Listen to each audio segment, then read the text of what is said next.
Hola, ¿cómo están? Bienvenidos nuevamente a este estudio bíblico. Como siempre, todas las semanas, pues me da muchísimo gusto verlos aquí a todos. Veo que el día de hoy, ahorita somos 14 los conectados, iniciando. Veo a Alberto, veo a Antonio, por decir algunos nombres. Veo a la doctora Ana Castro, ¿cómo estás? Veo a Belia, veo a Gregorio, veo a Hadassah, creo, a Mercy Beltrán, Olimpia, a Ruth y Daniel y a Yasmín también. Aparte hay más personas, sin embargo, bueno, pues no aparecen aquí sus nombres, pero pues como siempre aquí me da mucho gusto verlos, como siempre todos los martes a esta hora específicamente. Me presento rápidamente para los que no me conocen. Yo soy Sergio Pérez, soy originario de Monterrey, sin embargo tengo 10 años viviendo en Toronto, en Canadá. Aquí tengo mi familia, mi trabajo y en mi tiempo libre, pues afuera en mi tiempo libre, pues me dedico en parte a este estudio bíblico los martes, también los lunes soy otro, pero en inglés y a predicar la palabra uno a uno a través de mensajes de WhatsApp específicamente. Y el objetivo de este estudio bíblico es leer los 4 libros del Evangelio de la Biblia, versículo por versículo, yéndonos así palabra por palabra, ir explicando cada concepto que se va mostrando o sea, los evangelios. Y después de leer los 4 evangelios, tengo pensado leer un libro más, que es el libro de Romanos, que creo yo es el libro que mejor describe lo que es la fe dentro vaya, pues del Nuevo Testamento. Entonces vamos a leer esos 5 libros en total. Ahorita estamos en el tercer libro de los Evangelios. Ya saben que son 4, estamos en el tercero, que es el libro de Lucas, que son los libros que propiamente describen la vida de Jesús. Hay obviamente muchos más libros en la Biblia, pero esos 4 son los que específicamente describen la vida de Jesús. Y siempre es bien importante aclarar por qué razón. Porque allá afuera en la calle, e inclusive en algunas iglesias, te empiezan a predicar cosas que están fuera de la Biblia o cosas que se contradicen totalmente con lo que dice la Biblia. Y siempre es importante de manera propia leer la Biblia, sí, palabra por palabra, para saber exactamente qué es lo que dice. Y más que todo, saber la vida de Jesús, qué fue lo que dijo, las lecciones precisas que dijo y quién era él propiamente. Porque allá afuera escuchas todo tipo de teorías. Yo también he escuchado todo tipo de teorías de quién es Jesús, que sí, que no, que es un gran maestro, un gran gurú. Y a la mera hora, ¿qué fue lo que dijo que él era propiamente? Y lo que está históricamente bien registrado. Muchas veces las personas desechan todos estos libros diciendo, no, hombre, estos nada más fueron así creados, así los sacaron 200 años después de Jesús y se los inventaron de la manga. Pero obviamente, ya si te pones a analizar el tema de manera seria, inclusive los historiadores más serios, inclusive ateos que no creen propiamente en Jesús, admiten, él sí existió, sí fue una persona que existió. Es como decir Benito Juárez, no, hombre, no existió, nada más fue un invento ahí del gobierno mexicano. No, propiamente sí existió, Jesús sí existió. Sí, y sí está bien registrado que sus discípulos decían, sí, lo vimos resucitado, yo comí con él, sí, y daban su vida en sacrificio por esa verdad, ¿sí? Por ese testimonio.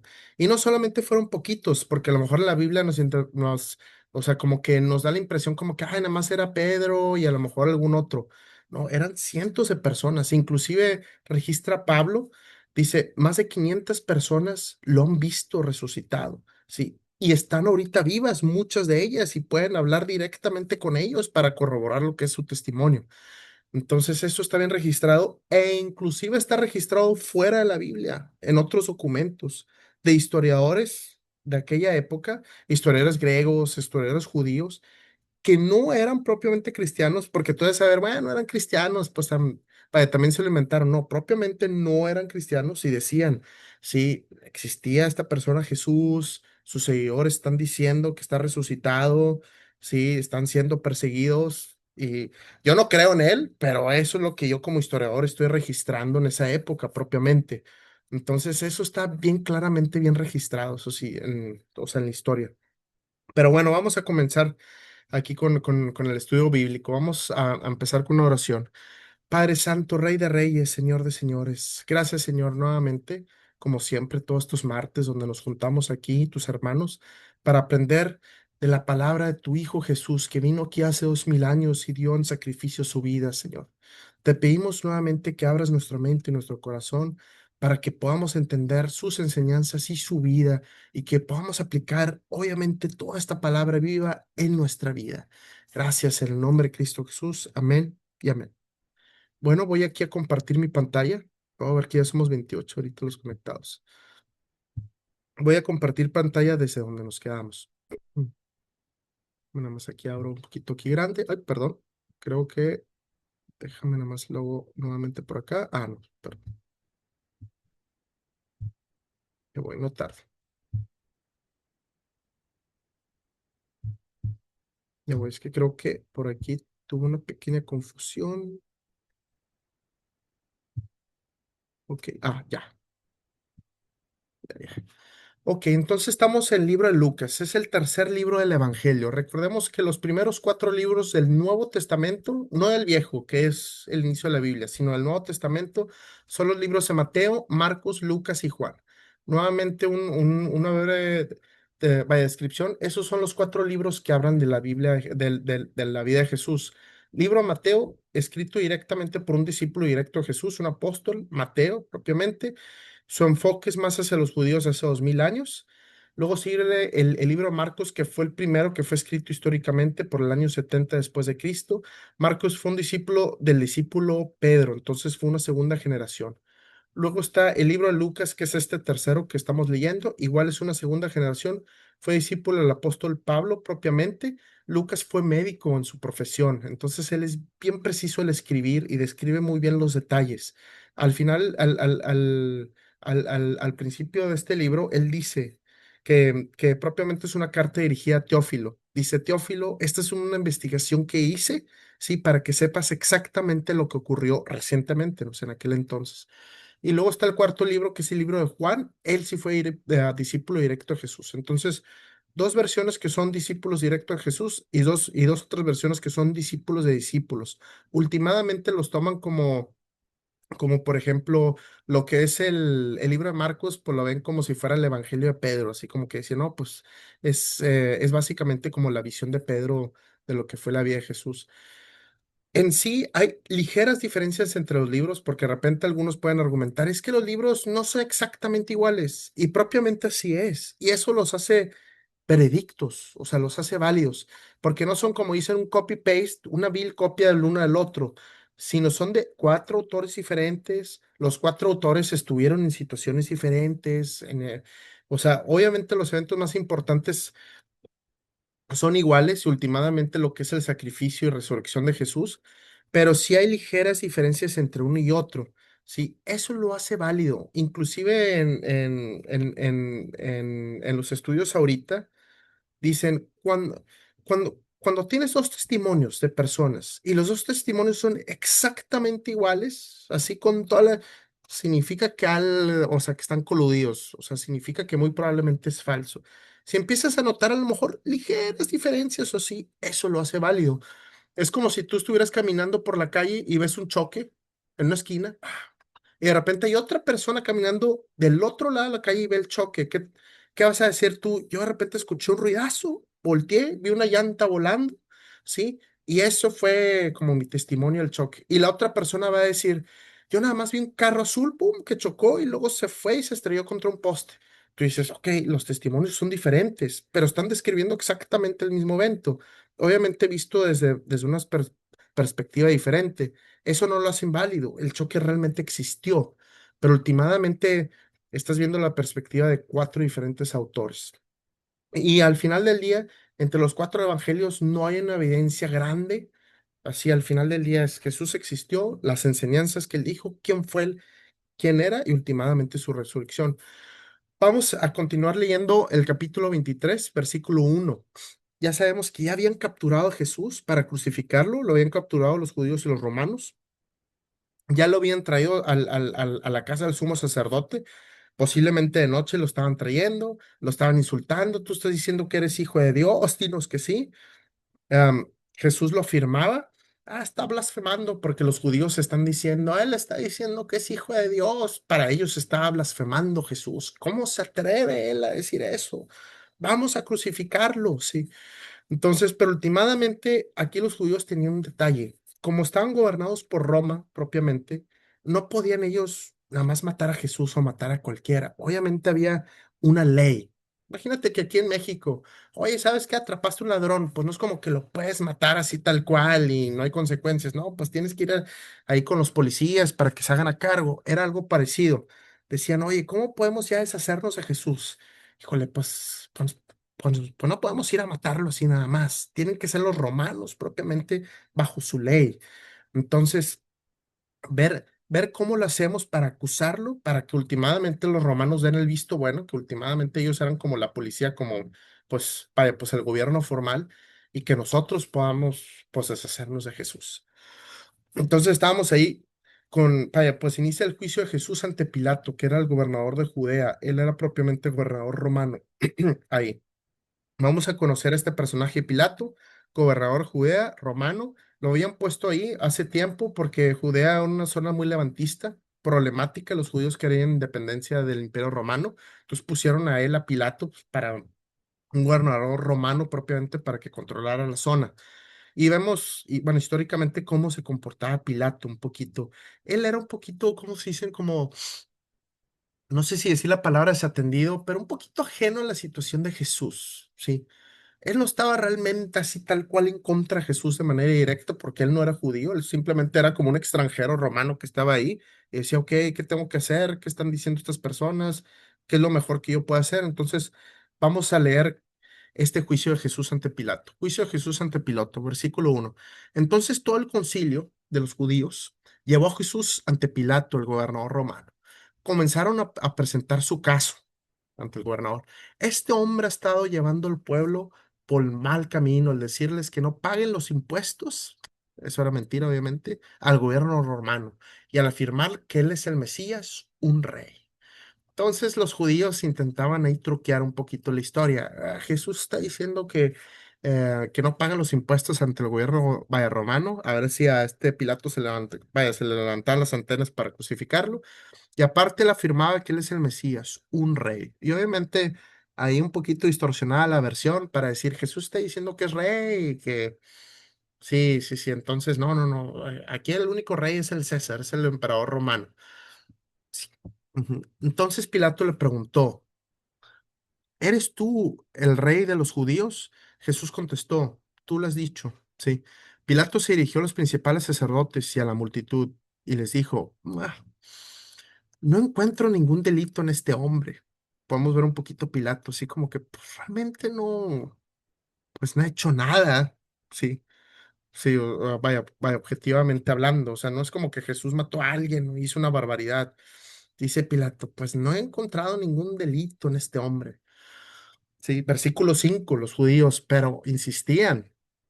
Con sus enseñanzas causa disturbios por donde va, en toda Judea, desde Galilea hasta Jerusalén. Entonces, obviamente los judíos estaban reclamando a Pilato, no, no, no, no, no, tú crucifícalo, haz algo. Ah, ¿es el Galileo? Preguntó Pilato. Obviamente Pilato ya había escuchado de Jesús, pero como que apenas medio como que estaba conectando los cables. Versículo 7. Cuando le dijeron que sí, Pilato lo mandó a Herodes Antipas, el rey Herodes Antipas, que era el hijo del rey Herodes papá que quiso matar a Jesús cuando era bebé. Este rey Herodes Antipas es el descendiente. Es un rey judío propiamente, pero esa zona de Galilea, que es el norte de donde era Jesús, ahí de cerca de Nazaret, pero últimamente este rey judío era como un títere que trabajaba para el Imperio Romano. Muchas veces el Imperio Romano hacía eso. Ponía reyes locales, o sea, la gente local, y decía, ok, tú vas a gobernar esta zona y todo, pero me reportas a mí. Yo sigo siendo el jefe. Es como si fuera una especie de virrey. Entonces era rey Herodes Antipas, judío, pero que obviamente trabajaba pues obedecía el pueblo romano, el Imperio Romano. Sí, Pilato lo mandó a Herodes Antipas porque Galilea estaba bajo la jurisdicción de Herodes. Entonces, si a Jesús es acá de Galilea, pues teóricamente va para el rey Herodes Antipas. Es como que se va pues, para ese gobernante.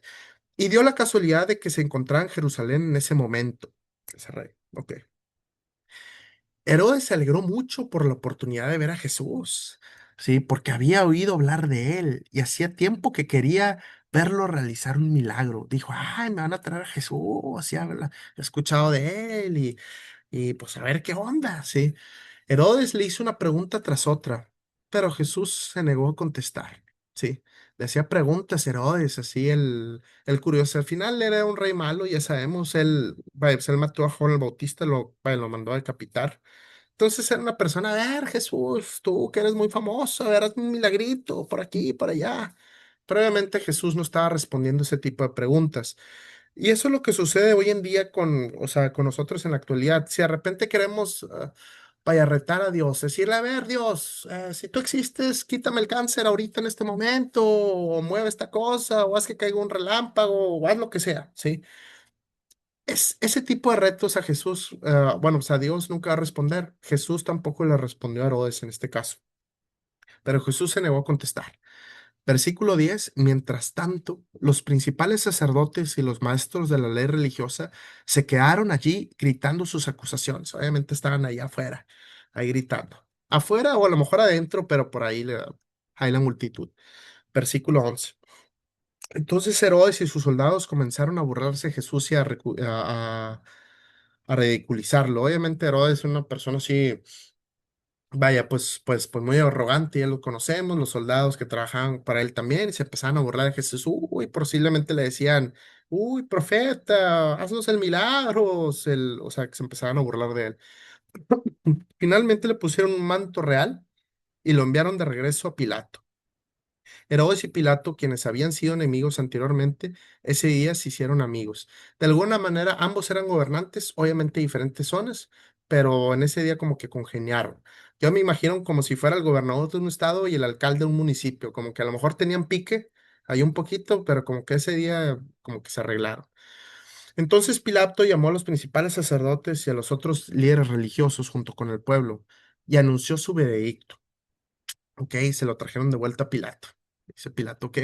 Me trajeron a este hombre porque lo acusaban de encabezar una revuelta. Obviamente esa era la acusación de los judíos. Él es revolucionario, va en contra del Imperio Romano. Obviamente sabemos que eso está distorsionado y modificado para acusar a Jesús. Ujú. Entonces, me trajeron a este hombre porque lo acusan de encabezar una revuelta. Detenidamente lo he examinado al respecto en presencia de ustedes y lo encuentro inocente. Si el mismo Pelato, pues él dice, mira, ya lo escuché a usted, lo escuché a él, vi todo lo que hay que ver y pues lo encuentro inocente. Sí, o sea, pues no, esto no vuela, básicamente. Herodes llegó a la misma conclusión, vaya, pues Herodes, aquí el rey de Herodes, llegó a la misma conclusión y me lo devolvió. Inclusive no solamente yo, sino también el rey de Herodes dice, pues realmente no hay aquí nada malo, Jesús no hizo nada malo realmente. Este hombre no ha hecho nada que merezca la pena de muerte. Y tiene razón Pilato, obviamente. Ah, sí, así que, pues para calmar las aguas, posiblemente así que lo haré azotar y luego lo pondré en libertad. Sí, así como para, ok, pues lo voy a castigar, pero pues, lo voy a poner libre. No merece la pena de muerte este hombre. Es inocente. Sí. Pero un gran clamor surgió en la multitud y una voz le gritó, y a una voz la gente gritó, ¡mátalo! Y suéltanos a Barrabás. Sí, había una multitud que estaba enojada, principalmente estos fariseos. Están, mátalo, mátalo y suelta a Barrabás. Sí, entonces ya Pilato, bueno, se empezaba a tener ahí pues presión social, si me explico, presión ahí pues, del pueblo que él gobernaba.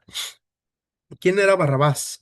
Barrabás estaba en prisión por haber participado en un levantamiento contra el gobierno de Jerusalén, o sea, propiamente contra ellos, y por asesinato. O sea, propiamente Barrabás, pues sí era un hombre que, vaya, pues que sí estaba acusado y que obviamente no era inocente. Se había levantado contra el gobierno de Jerusalén, propiamente, pues obviamente el Imperio Romano, que era el que gobernaba ahí, y había matado a alguien. Entonces era un asesino. Barrabás era, vaya, no era inocente. Pilato discutió con ellos porque quería poner en libertad a Jesús. ¿Sí me explico? Porque si espérame, pues sí, o sea, ¿cómo que suéltanos a Barrabás y mata a Jesús? No hace mucho sentido. Y él quería poner en libertad a Jesús, pero la multitud seguía gritando, crucifícalo, crucifícalo. Sí. Por tercera vez insistió Pilato. ¿Por qué? ¿Qué crimen ha cometido? No encuentro ninguna razón para condenarlo a muerte. Sí, o sea, realmente condenar a Jesús a muerte no hay ninguna razón lógica. lo haré azotar y luego lo soltaré, a lo mucho. Sí, pues vaya, es un castigo físico y luego ya, que se vaya libre. Versículo 23, pero la turba gritó cada vez más fuerte, exigiendo que Jesús fuera crucificado y sus voces prevalecieron. Sí. ¿Qué estaba sucediendo aquí propiamente? Entonces vemos a los fariseos que estaban, mátalo, mátalo, y Pilato, pues, posiblemente un gobernador razonal decía, pues, pues él es inocente a lo que estoy viendo. Lo mandé a Herodes, dice que también es inocente, pues a lo mucho lo castigo y lo dejo en libertad. Mátalo, mátalo, suéltalos a Barrabás. Ahorita vamos a leer. Ujú. ¿Qué estaba pasando? En aquel día, ahorita posiblemente lo vamos a leer, como de regalo al pueblo judío, vaya, pues aquí el gobierno de Jerusalén soltaba a alguien que estaba preso como regalo, decir, ¿sabes qué? Vamos a perdonar a alguien propiamente. Entonces en aquel día tenían a Jesús y a Barrabás. Y es por eso que los judíos decían, no, no, no, no sueltes a Jesús, suéltanos a Barrabás, danos a Barrabás. Pero obviamente Barrabás pues, no era inocente, había matado a alguien, ¿sí? Y la turba se ponía más furiosa y más fuerte. ¿Qué pasa aquí? Versículo 24. Entonces Pilato sentenció a Jesús a muerte como la gente reclamaba. Como habían pedido, puso en libertad a Barrabás, el que estaba preso por levantamiento y asesinato, y entregó a Jesús para que hicieran con él como quisieran. Estamos viendo aquí un escenario donde vemos a Jesús, obviamente ya golpeado vaya, pues, ridiculizado, y vamos a Barrabás, ¿sí? Y, y están diciendo, suéltanos a este hombre que es culpable, a Barrabás que es un asesino, y mata a este hombre Jesús, que obviamente sabemos que es inocente, todo el mundo sabe que es inocente ahí. Si estamos viendo esa injusticia, inocente Jesús, Barrabás asesino, pecador, ¿sí? Sí, y y Pilato cede. ¿Sabes qué? Cede ante la multitud. Sí. Dicen los historiadores, posiblemente él cedió porque estaba viendo un poquito ahí el tumulto y optó por esa decisión política, decir, ¿sabes qué? Pues teóricamente ante la ley romana, sí, es como si estuviéramos en México así, pues no, no puedo condenar a muerte a Jesús, es inocente ante la ley romana, no lo puedo hacer. Pero estoy viendo aquí el tumulto y si no lo crucifico, se me van a venir encima las personas y estoy en una situación política delicada, pues voy a optar por esa decisión fácil, les voy a dar lo que dicen, pues a Jesús en sacrificio. Entonces, él optó por esa decisión política. Dijo, ¿sabes qué? Creo que lo mejor políticamente hablando es dar a Jesús para calmar al pueblo. Cosa curiosa, unos pocos años después, o sea, la historia se registra que él perdió su puesto como gobernador de Judea por una razón muy parecida, ¿sí? Dicen ahí que este Pilato, de alguna manera, mandó a matar de manera injustificada a varios samaritanos un par de años después, creo que alrededor de unos 4 años después, al poco tiempo, mandó matar a varios samaritanos que eran relativamente inocentes. Entonces, varios de los otros samaritanos fueron a Roma a quejarse bueno, pues ante el emperador, que era Tiberio César. Y Tiberio César lo mandó a llamar. Dijo, ven para acá, para Roma, ¿qué acabas de hacer? Estás matando gente inocente. Así como que te está saltando la ley. Y él fue a Roma, ya no se sabe mucho después ahí de Pilatos. Se sabe que cuando llegó a Roma, de alguna casualidad, Tiberio César se murió y estaba un emperador nuevo, pero como que perdió su puesto. Algunas personas dicen por ahí, algunos historiadores dicen que se suicidó Pilato, pero eso no está 100% confirmado. Pero últimamente él perdió su puesto por hacer este tipo de cosas, dar a gente inocente, así como que decir, bueno, pues vamos a matarlo y ni modos, pues creo que es la decisión política más correcta para calmar a la gente. Últimamente él perdió su trabajo después de eso, no propiamente Jesús, sino por otro hecho que cometió más adelante. Pero aquí estamos viendo esta escena, regresando muy particular. Vemos a Jesús inocente, al Hijo de Dios, y vemos a Barrabás, asesino. Y vemos cómo Barrabás vive, es suelto, es libre, ¿sí? Le conceden esa gracia, esa libertad, le conceden la vida. Y Jesús va para abajo, lo matan, ¿sí? Bueno, les voy a decir algo. Nosotros somos Barrabás. Esa escena donde están estas dos personas, donde está Jesús, inocencia, y está el pecador, asesino, Barrabás. Y vemos claramente cómo Barrabás vive, sí, vive. es libre. Sus pecados son perdonados. Vive él, ¿sí? Hoy es asesino, no importa, vas a vivir. Y vemos a este Jesús inocente, ¡pum!, con pena de muerte, crucificado. Y esta escena es muy, vaya, pues es muy simbólica porque Barrabás nos representa a nosotros los pecadores. Yo sé que a lo mejor no estamos, pues, en la cárcel o cometimos un asesinato, pero somos pecadores. Y merecemos esa crucifixión nosotros, esa pena de muerte nosotros, por los pecados que nosotros hemos cometido. Y está Jesús inocente, pero Jesús toma ese castigo, ese pecado por nosotros, y nosotros salimos libres. Aunque seamos asesinos o cualquier tipo de pecado, somos libres. Entonces vemos ese simbolismo muy notorio entre Barrabás y Jesús. Y cómo el pecador sale libre, que somos nosotros, somos la humanidad. Y cómo Jesús, que es el Hijo de Dios, inocente, perfecto, puro, sin mancha, pena de muerte. Vemos esa injusticia, pero últimamente esa gracia hacia los pecadores.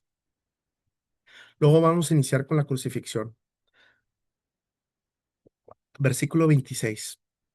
Cuando ellos se llevaban a Jesús, sucedió que un hombre llamado Simón, que era de Cirene, venía del campo. Los soldados lo agarraron, ¿sí?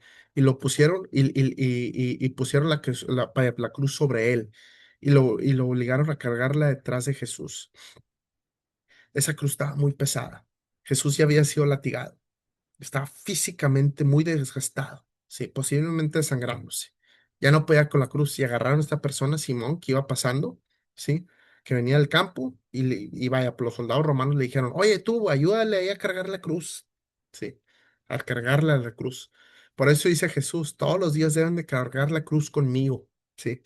Una gran multitud lo seguía, incluidas muchas mujeres que lloraban desconsoladas. Sí, muchos de sus seguidores y mujeres también estaban llorando. Sí, porque sabían lo que le estaban haciendo a él.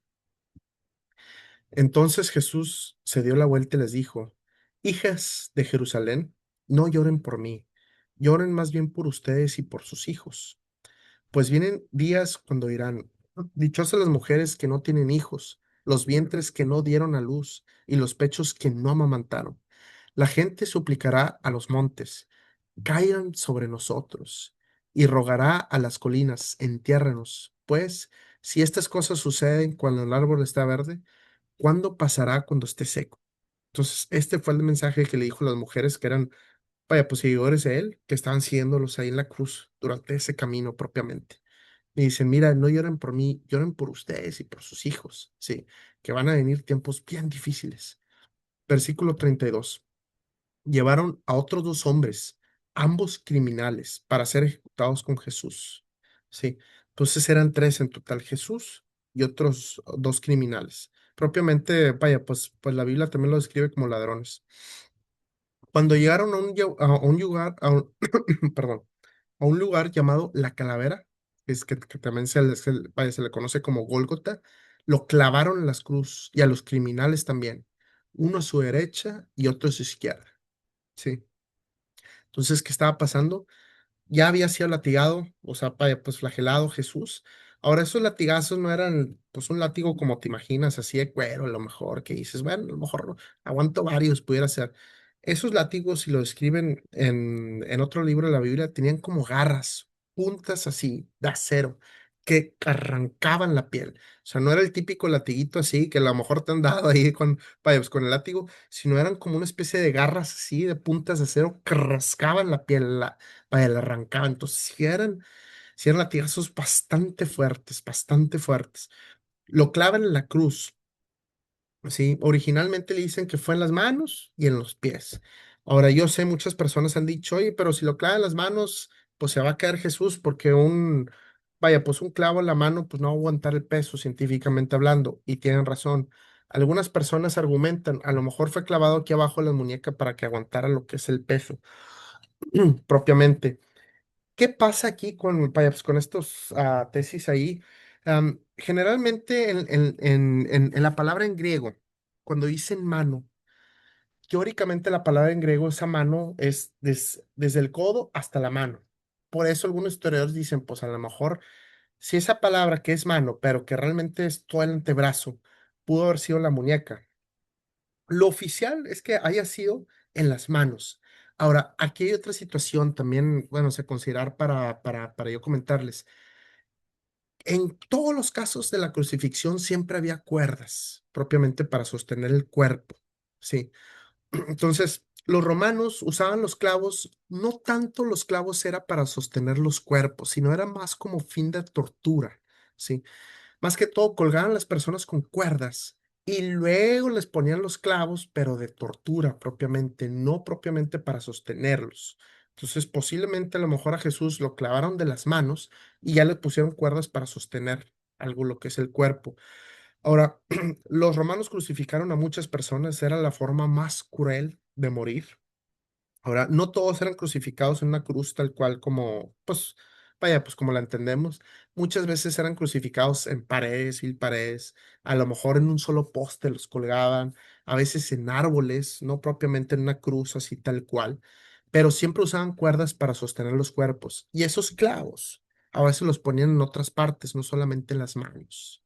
Sí, a veces los ponían en otras partes del cuerpo y también están, bueno, según historiadores, también hasta en los genitales, a veces ponían los clavos, cuestiones así. Se los doy a entender, ¿por qué? Porque los clavos no eran justamente para sostener el cuerpo, sino eran más que todo para un método de tortura, tal cual. Ahora, también otra de las peores cosas de la crucifixión, sí, obviamente nosotros vemos la imagen de Jesús y obviamente lo vemos así, pues, vaya, pues con ropa, con, vamos a decirlo así, como con una especie de ropa, pero normalmente en las crucifixiones estaban totalmente desnudos. O sea, porque era un símbolo de, oye, ¿sabes qué? Mira, te vamos a matar desnudo, todo el mundo te va a estar viendo, vas a estar colgado por un tiempo desnudo totalmente, y es básicamente como vergüenza pública. Ahora, acá en esta parte del mundo, en el continente americano, nosotros nos fijamos mucho en el dolor físico, oye, en los clavos, en los latigazos, pero en Asia y en otras partes del mundo, ahí por el Medio Oriente, la crucifixión, más que el dolor físico, era la pena pública, o sea, que te ejecuten en público, que estés totalmente desnudo en público. Entonces, ellos ven peor eso que el dolor físico que nosotros acá en México, o vaya, pues en este continente nos enfocamos más en eso. Ponen a los criminales a su derecha y a su izquierda. Jesús dijo, Padre, perdónalos porque no saben lo que hacen. Jesús sabía que era el Hijo de Dios y decía, Padre, perdónalos. No saben ellos lo que hacen, ¿sí? No saben. Y eso es parte de nosotros, o sea, el ser humano, a veces pecamos, no sabemos realmente lo que estamos haciendo, las consecuencias espirituales que hay. Vamos a decirlo así, es como si fuéramos niños, que de repente vamos y pecamos y hacemos ciertas cosas y no entendemos porque no tenemos realmente esa visión espiritual de las consecuencias que hay. Y Jesús está diciendo claramente, si me están matando, pero no saben, perdónalos, Padre, porque no saben lo que hacen. Y vemos aquí una característica de la personalidad de Jesús. Sus enemigos, teóricamente, judíos y romanos, lo estaban matando, le estaban arrancando la vida. Y él que hacía a sus enemigos, decía, perdónalos, él los perdonaba. Muy diferente a nuestra naturaleza humana. Si vemos a nuestro enemigo enfrente, sí, no, pues le pegamos, se la regresamos, buscamos venganza. Eso es nuestra naturaleza pecaminosa. Jesús tiene otra naturaleza, que es la naturaleza de Dios. Sí, él es el Hijo de Dios. Sí, esa divinidad. Y a pesar de que está el enemigo enfrente quitándole la vida, él dice, perdónalos, ¿sí? Para que vean la gran diferencia entre los seres humanos y Jesús, o sea, en cuestión espiritual. Y al final, si somos los seguidores de Jesús, debemos de ser como él. Vamos a continuar aquí leyendo y pues terminar esta parte. Y los soldados sortearon su ropa, vaya, su ropa tirando a los lados. La multitud observaba y los líderes se burlaban. Salvó a otros, decían, que se salve a sí mismo. Si de verdad es el Mesías de Dios, el elegido. Los soldados también se burlaban de él al ofrecerle vino agrio para beber, ¿se me explico? Entonces la gente se estaba burlando ahí, ay, pues si tú eres Dios, el Mesías, el elegido, sálvate, bájate de la cruz y sálvate. Si eres Dios, se estaban burlando. Muchas personas hoy en día se burlan de Dios, pues si Dios es todopoderoso, pues que haga todo el mundo perfecto. Sí, eso también lo vemos hoy en día. Exclamaron, si eres el rey de los judíos, sálvate a ti mismo. Encima de su cabeza colocaron un letrero que decía, este es el rey de los judíos. Por eso vemos ese letrero que dice INRI, así arribita de las cruces. Sí, ese era, vaya, pues el letrero que decía propiamente eso, Rey de los Judíos. Sí, aquí vamos a ver algo muy especial y vamos a platicar sobre este tema un poquito más profundo en estos próximos minutos. Uno de los criminales colgados junto a él se burló. Así que eres el Mesías, estaba colgado él, imagínate. Así que eres el Mesías, demuéstralo salvándote a ti mismo y a nosotros también. Si tú eres el Mesías, sálvate a ti mismo y sálvame a mí también, ándale. Ujú. Bien arrogante, bien soberbio. No sé, yo si estaría crucificado en la cruz no tendría tanta arrogancia, pero este criminal sí estaba así. Pero el otro criminal protestó. Ni siquiera temes a Dios ahora que estás condenado a muerte. Sabes que vas a morir. Te quedan unas pocas horas. Sí. Estás condenado a muerte, ni siquiera temes a Dios ahorita por tu vida. Nosotros merecemos morir por nuestros crímenes, pero este hombre no ha hecho nada malo. Este criminal dice, nosotros somos criminales, somos ladrones. Nosotros sí merecemos esta cruz, ¿sí? Pero este hombre no ha hecho nada malo. Versículo 42.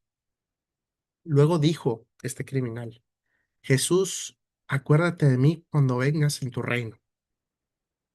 Jesús respondió, te aseguro que hoy estarás conmigo en el paraíso. Entonces, esta persona que está a punto de morir en unas pocas horas posiblemente, criminal, ¿sí? Mala. Mala ante la sociedad, obviamente, pues ante nuestros ojos. Sí, dice, oye, pues sí, pues yo merezco esto, sí, yo merezco esto, este hombre no, sí. Y luego dice Jesús, acuérdate de mí, simplemente, pues acuérdate de mí, o sea, como levantando la mano, ¿no? O sea, y Jesús le responde, te aseguro que hoy estarás conmigo en el paraíso, hoy, sí, con certeza plena. Entonces, ahorita lo vamos a ver un poquito más a fondo este tema, perdón, sí, es que como que me impacta un poquito esta escena. Ah, esta persona mala posiblemente no fue bautizado, lo dudo muchísimo. Ladrón, vete a saber, no, no creo que haya ido a la iglesia ni nada por el estilo, ni bautizo, ni iglesia, ni comunión, ni nada, ni lo que tú gustes y mandes. Cero, posiblemente. Y en las últimas horas de su vida, dice, acuérdate de mí.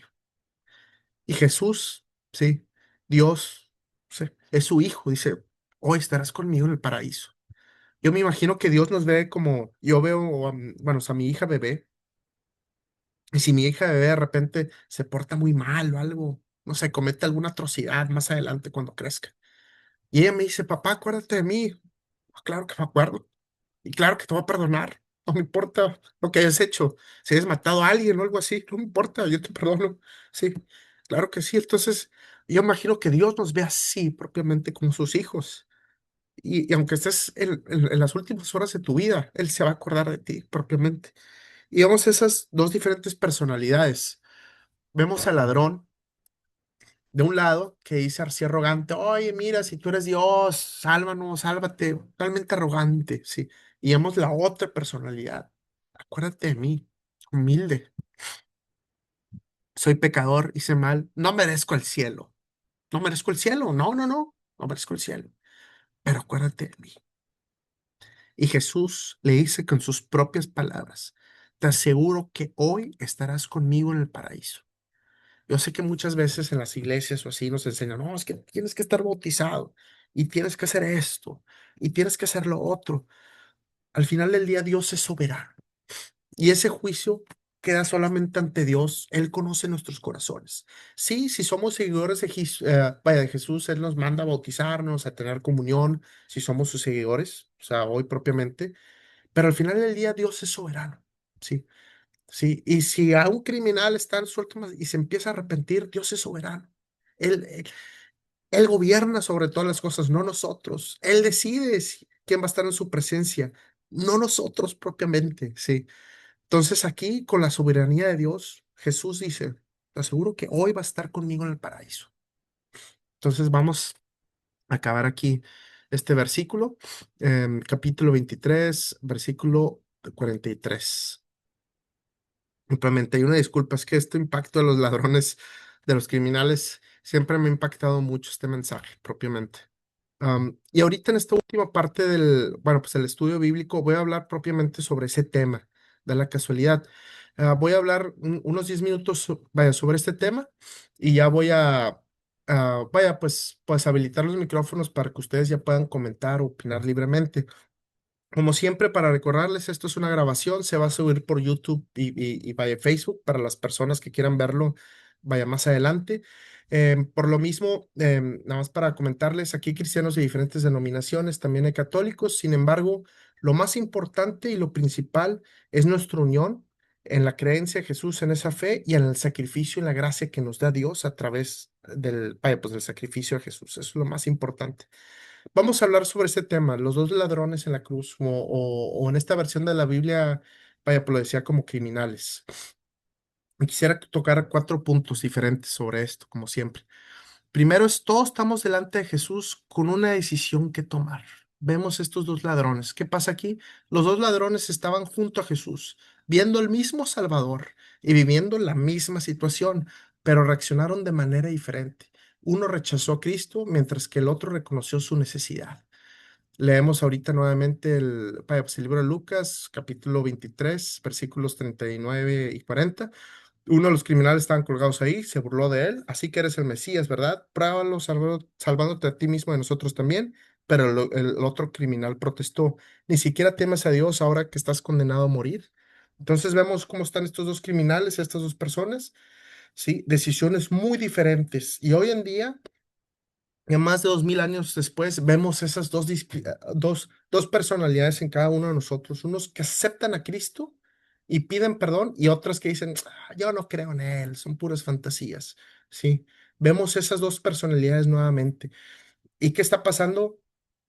Mismos criminales, mismo Jesús, mismo Salvador, misma situación, dos decisiones bien diferentes por ese libre albedrío. Punto número dos, el arrepentimiento verdadero reconoce nuestros errores. El ladrón arrepentido no intentó justificarse, aceptó que merecía el castigo y reconoció que Jesús era inocente. Igualmente, como leímos Lucas capítulo 23, versículo 41, nosotros merecemos morir por nuestros crímenes, pero este hombre no ha hecho nada malo. Entonces aquí no dice el ladrón, no, pero es que yo pues, tenía hambre y robé, o lo que sea, o no tuve papás que me cuidaran, que me criaran bien. No, no, no. Arrepentido, no intentó justificarse, dijo, yo merezco este castigo. Es la verdad, pero Jesús es inocente.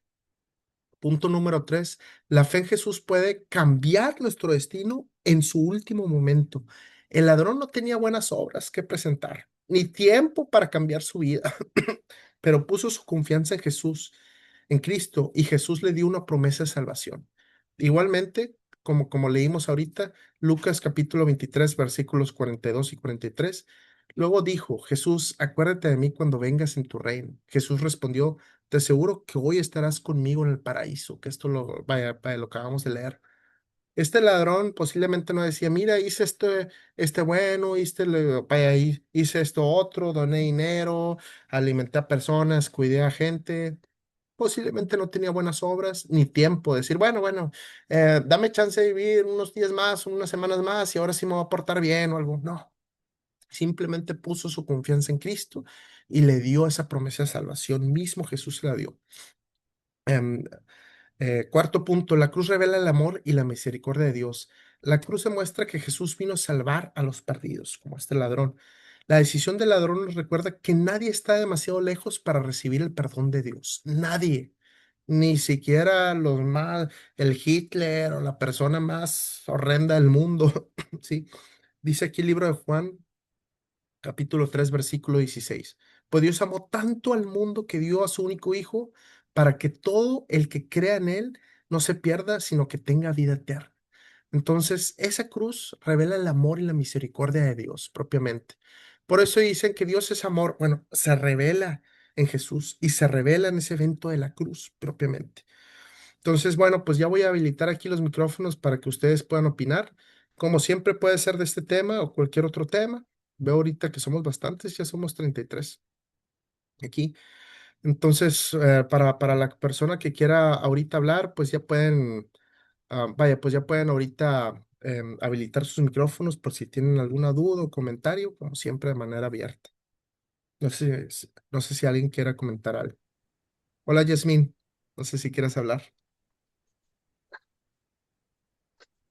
Muy buenas noches, bendiciones para todos. Buenas. Pues sí, también a mí me emociona mucho esta parte de la Santa Biblia, Sí. del versículo 42 y 43, porque tal vez muchos nos identificamos con ese ladrón, ¿no? Ujú, O sea, muchas veces nos juzgan por muchas cosas, nos ujú, señala a la gente y nos acusa de cosas, ¿no?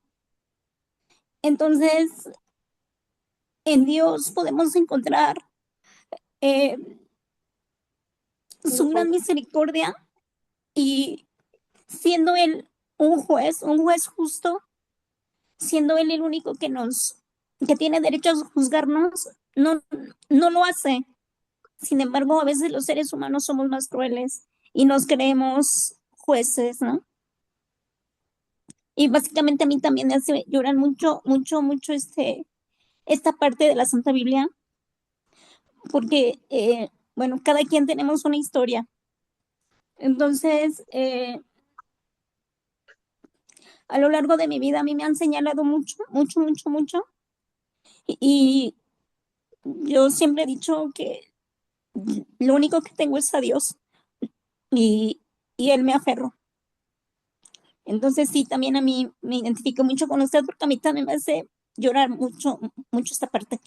Y bueno, aprovechando esta oportunidad, yo sé que tal vez no es propio, pero mi necesidad es mucha.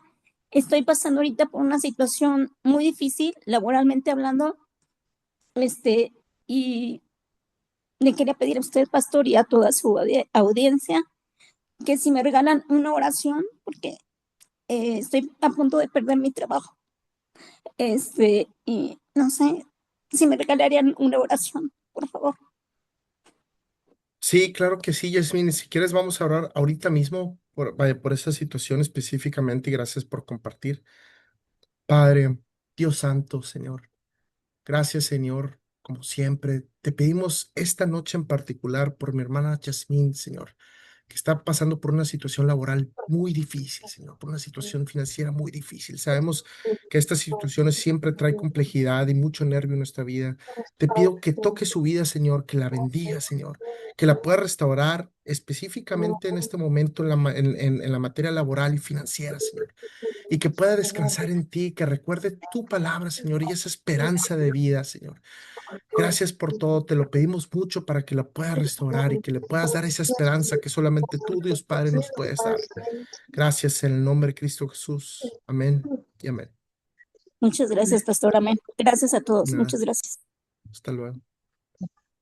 Ahora, si quieren, continuamos con Berta, con Ana Berta, que fue la siguiente que levantó la mano. Sí, sí, pastor, Dios les bendiga, buenas noches. Sí, igualmente, ¿no? O sea, como veíamos, ¿no? Que el del ladrón, ¿no? Que le dijo al Señor que se acordara cuando esté en su reino. Y así podemos ver, ¿no? Yo sufrí, tengo la diabetes y ya una ocasión estuve en coma diabético, que ahorita la gente me ve y me dice que, pues que no se ve que tenga yo eso, ¿verdad? Pero pues le digo, Dios me hizo sana, Dios me hizo sana y la verdad, pues yo me declaro sana en el nombre de Jesús, pero hay veces como carne sí lo sentimos, ¿verdad? Que Ujú, decimos, ay, tengo esto y tengo el otro.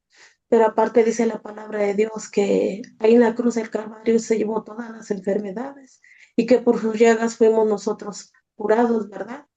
ujú. Y hay veces, pues sí, como decía la hermana, ¿no? Nos juzgan, nos dicen, pero tenemos que acordarnos que el Señor por eso dice que Él fue crucificado, porque Él pagó todos nuestros pecados ahí, y que por su gracia somos salvos, ¿no? Por su misericordia somos salvos.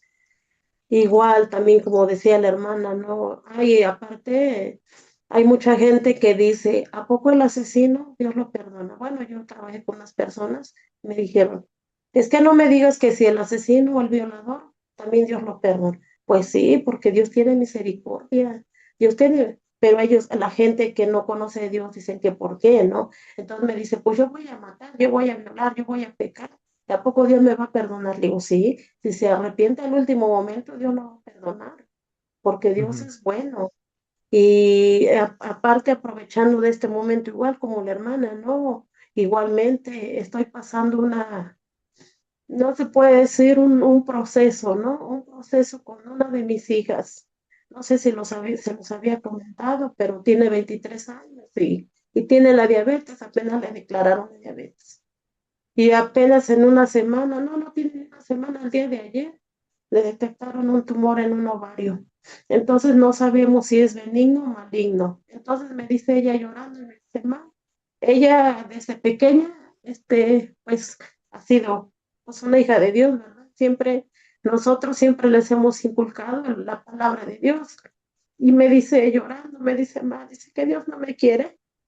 Sí que Dios no me quiere, ma, mira, primero la diabetes, ahorita esto. Y yo pues igual, como carne, pues me duele, ¿no? Y le digo, no, hija, vas a ver que vas a estar bien. Y pues todo lo que como dice la palabra, ¿no?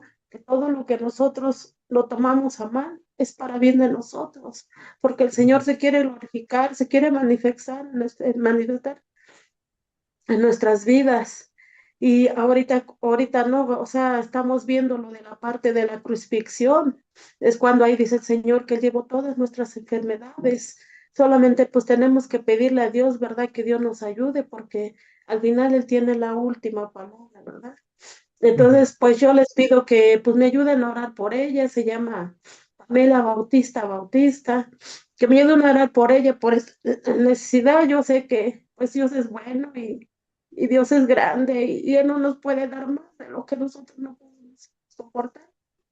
Sí, Bueno, gracias, hermana Ana. Y sí, si quieres ahorita al final, vaya, pues oramos, vaya, pues por tu sí, situación médica y también por, vaya, por la de tu hija. Sí, sí, definitivamente. hermano, gracias. Gracias ahí por compartir tu testimonio. Y Sí, hermano. ahorita am, vamos con Hadassah. No sé si quieres habilitar tu micrófono. Sí, hola, bendiciones, bendiciones Hola. para todos. Ujú, Mucho gusto, Pastor Sergio, bendiciones gracias. hermanas. Quería comentar algo con respecto a lo que usted nos mencionó. Ujú, Quiero relacionar lo que es la historia o el relato que nos acaba de leer de los malhechores o de estas personas que fueron crucificadas con Jesús. Entonces, se me venía a la mente, se me vino a la mente la parábola de los obreros de la viña, que está en Mateo capítulo 20, versículos 1 al 16, donde esta parábola es fundamental para entender la naturaleza de la gracia, tal como se manifiesta en el perdón del ladrón en la cruz. En la parábola, el dueño de la viña contrata obreros en distintos momentos del día. Algunos trabajaron desde temprano, otros empezaron al mediodía y otros apenas una hora antes de terminar la jornada. Sin embargo, al final del día, pues el dueño paga a todos los mismos un denario. Entonces, podemos aquí entender que la soberanía de Dios, al igual que los obreros que llegaron a la última hora, el ladrón en la cruz no tuvo una vida completa para servir o realizar buenas obras según los estándares religiosos de su tiempo. ujú, Su salvación no dependió, por supuesto, de su trayectoria ni del esfuerzo acumulado, sino de la generosidad y la gracia del dueño de la viña, que en este caso Jesús. Claro está que el momento del llamado, la lección principal es que para el reino de Dios lo que importa es la fe y la respuesta al llamado del Señor, sin importar, por supuesto, que si este ocurre al inicio de la vida o en los últimos instantes, como le sucedió al hombre crucificado a su lado. Eh, el martes pasado, precisamente hace 8 días, les comparto rapidito, en estos momentos estamos pasando un duelo como familia. Falleció mi sobrino de 26 años. Él no no se podría decir que no tenía una vida entregada a Dios, pero yo no me adelanto a decir ni nadie, y de hecho pues ya lo había venido yo también entendiendo. No sabemos si en el instante antes de morir, antes de que su alma partiera, no sabemos si Dios trató con él en ese momento. Entonces sí es importante este gran ejemplo que usted nos menciona, y me da mucha, también me emociona mucho esta parte, porque en realidad el ladrón en la cruz es el ejemplo vivo de lo que Jesús enseñó en la parábola que les mencioné, que la salvación es un regalo inmerecido y que para la gracia divina no existen las llegadas tardes. Para Sí. profundizar en esta reflexión sobre la generosidad de Dios, pues realmente nos deja mucho en esta noche. Y muchas gracias por darme la oportunidad de compartir este comentario. Bendiciones para todos. Gracias, hermana, pues, por tus comentarios y también vamos a orar ahí por tu familia, de tu sobrino también, para su consuelo. Pues Muchas gracias gracias, aquí. pastor. Vaya, pues muchas gracias aquí por compartir. Definitivamente, pues grandes lecciones ahorita los que vimos aquí con el tema de los ladrones, propiamente, y déjame ver por acá, creo que hay un mensaje nuevo. Ok, perfecto. Pues vamos a terminar aquí con una oración. Am, Padre, Rey del universo, Señor. Gracias, Señor, por este estudio bíblico nuevamente este martes. Gracias por estas grandes enseñanzas que tú nos has hecho. Ese regalo, esa fe que tú nos das, Señor. Que tú nos das para estar contigo a tu lado. Y que no importa a lo mejor lo que nosotros hagamos, sino importa ese llamado, reaccionar a ese llamado en Cristo, Señor. Gracias, Señor, por nuestra creación. Gracias, Señor, por esa misericordia que tienes por nosotros y por la vida de tu Hijo Jesús que dio un sacrificio por nosotros. Te pedimos también específicamente por mi hermana Ana Bautista y su hija Pamela. Ambas tienen problemas de diabetes y también Pamela, su hija, tiene problemas ahí de un tumor. Te pedimos que las puedas restaurar completamente, que les puedas dar ese ánimo y esa esperanza, Señor. Sí, y que también se puedan sentir, aparte de bien físicamente, también bien espiritualmente. Y también te pido por la familia de mi hermana Hadassah, por la muerte de su sobrino hace poco, por el consuelo de su familia. Sabemos que no sabemos la vida particular de cada quien y solamente tú puedes juzgarnos a nosotros que conoces profundamente nuestro corazón. Gracias, Señor, nuevamente por la vida de mis hermanas. Te pedimos que nos bendigas también. Muchas gracias. En el nombre de Cristo Jesús. Amén y amén. Bueno, muchas gracias aquí a todos. Nos vemos el próximo martes. Ujú. Sí, pastor, Aquí Dios le Gracias, está. pastor. bendiga. Bendiciones. Bye, hasta Gracias. luego. Que tengan buena Bye. semana. Bye bye. Hasta Gracias. Bendiciones. luego. Bye. Bendiciones. Bendiciones, bendiciones. Bye, Ana. Amén. Bye bye. Amén. Amén. Bye, Alfredo. Bye bye.